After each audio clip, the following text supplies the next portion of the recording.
If you want something, if you have a passion in your heart, fire in your belly, it's gonna be you. It's gonna be you getting up early. It's gonna be you staying up late. It's gonna be you running the miles and going to the gym.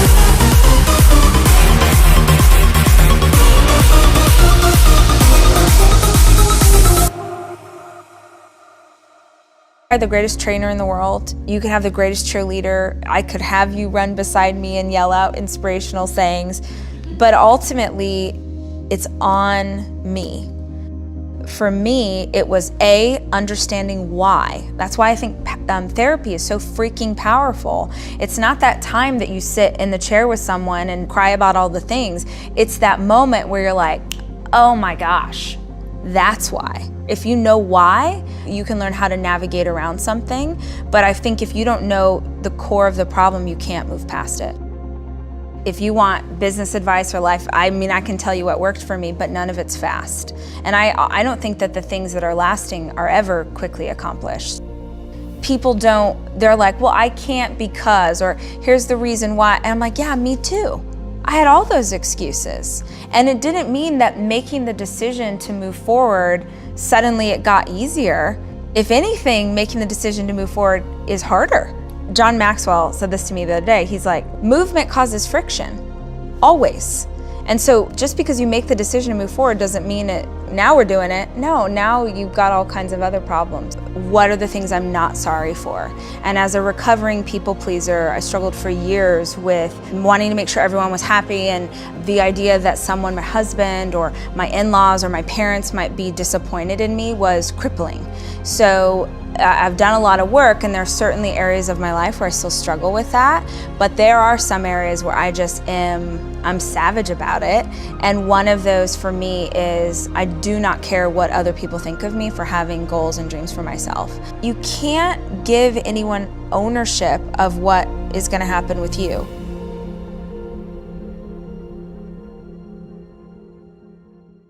What are your general thoughts around intention? Should people be journaling? How specific do they need to be? Oh yeah, I mean, actually it's some of my favorite talks I've ever listened to of yours, or podcasts that you've done where you've talked about mindset and how important that was and the impetus for you to change your life in such huge ways, because it's everything. It's everything. And it sounds like very sweeping generalization, but the idea that we really can be in control. You cannot control the variables out here in the world, but you can control your reaction to them, and you can control how you show up in this space. So that looks like, for me, morning routine is hugely important. So starting, making sure that meditation and prayer, making sure that workout's in. I do Brendan's planner. I do my own journal. So I had this habit for years where, just as part of my to-do list, every day I would write down the dreams that I had for my life, and I would write them down as if they had already happened. I had heard that years ago at a conference. Someone said, it's if you say like, I'm going to make $1 million this year, all your brain hears is going to, and you already have a bunch of other to-dos, so why does this sentence stand out? But if you said, I have $1 million, and you're nowhere near that, it makes your brain sort of wake up and take notice. And so every day for years and years and years, I did this practice, and it is insane if you go read my notebooks from 5 years ago. It's the life I have today. It's absolutely crazy insane. And that's not like, oh, I wrote it down and so it happened. It's, I wrote it down every single morning, and so every single morning I reset my intention. This is where we're going. This is where we're going. This is where we're going. And it's not just things like, I want to have a New York Times bestseller, which was a huge dream of mine. It's also writing down every day, I'm an exceptional mom. I'm an exceptional wife, because that's the woman I want to be. And as silly as it sounds, if you don't remind yourself every single day that that's your mission, then you're not resetting where you're headed. And just that simple prompt, it might be something as simple as like, oh, I'm gonna send Dave a text and tell him he looks hot today. Or I'm gonna, write a note for my kids and leave it on their pillow so that when they get in bed tonight, they'll find a surprise. It's just the simple reminder of how I wanna show up in the world. So that was hugely powerful for me. I also love the idea, and forgive me because I for sure didn't make this up. I don't know who I heard this from, but I don't write to-do lists, I write results lists. Like, what's the result you want? Not the thing you have to do. The idea that you don't say like all the things you want to accomplish today, you write down what's the result that you're after. Because, okay, so for instance, years ago when I was an event planner, my to-do list could have been like, send emails to these 10 people, redo their portfolio, blah, blah, blah, blah, blah. But the result that I'm after is I need a new client, or I need to make more money. And if you focus on the result, you can come up with 50 different ways to get to the result that aren't bogged down with all of this other crap you think is in between where you are and where you want to go. And I just sat in meetings all week with really big companies and people, and they would say, like, what does the future look like for you? Like, what is, and years ago I would be like, oh, I don't know, we'll see what happens. And now I'm like, Oprah. Like, if Oprah and Ellen had a baby, someone who can make you laugh and then also can challenge you to show up for your own life is, but I couldn't have claimed that 5 years ago or 10 years ago. I would have worried what everyone in this room thought of me, because who says that? What a douchebag. But I might still struggle with, what you think of my hair or my writing style, but I certainly don't care what you think of me for having a dream. And I think that it's one of the things that cripples women most, is they have this desire on their heart, they want to pursue something for themselves, and they're too afraid of what other people will think.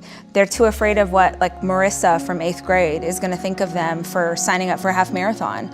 They're too afraid of what their mother-in-law thinks of them for wanting to start a business. And they just drown in the shame associated with it.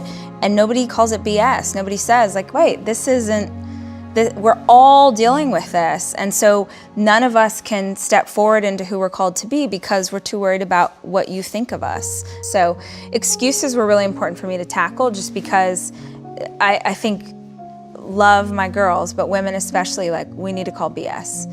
And you need to have someone get in your face and say, like, with all the love in my heart, this is not real. This is something that you've decided to cling to because it justifies why you're still in the same place. That's why I'm an achiever. Like, I had to perform. In my family, nobody paid attention to you unless you were doing something good. So if you got an A on the test, if you scored a goal in the soccer game, then we all clap for you and we love you. And the second that achievement is done, we're back over here doing our thing. And what that teaches a child is that in order to get love, you better keep achieving. Now, I don't regret that, because, gosh, it's manifested into something really powerful as an adult. But so we asked that question, who'd you have to be? And then he says, and who else did you have to be? And I had never consciously had this thought, and it fell out of my mouth, small. So my dad was little girl, you don't know what you're talking about, little girl this, little girl. And he wanted you to be bigger than life when other people were watching, but he also believed that children should be seen and not heard. You, little girl, you better shut your mouth. So how do you carry that? How do you be as big and achieving as you can possibly be, and then shut up because nobody wants to hear what you have to say? And I found myself as a grown woman sitting there realizing that this had become my career. So I had, in the dark, like behind the scenes in a way that it wouldn't bother anybody, I'm building and dreaming and an entrepreneur and super proud of what I'm doing. But if you had asked me, what do? I'd be like, oh, I have this little blog. And it was, at the time, I'm like, by myself, it's over 6 figures. I was really proud of what but I never said that. Family parties, oh, Rachel, she's just a little blogger, she's a little DIY. But I wouldn't claim what I was doing, because I just thought, I've got to be big and I've also got to be small. So understanding why I felt that way, and also making the decision as a people pleaser that I would no longer seek love from others in negative ways. And the only way I know how to do that is I'm going to be so filled with love myself. I'm going to be so filled with love for my in-laws, for my parents, for everybody else, that it doesn't matter if you love me back. I'm going to love you so hard, it doesn't matter if you love me back.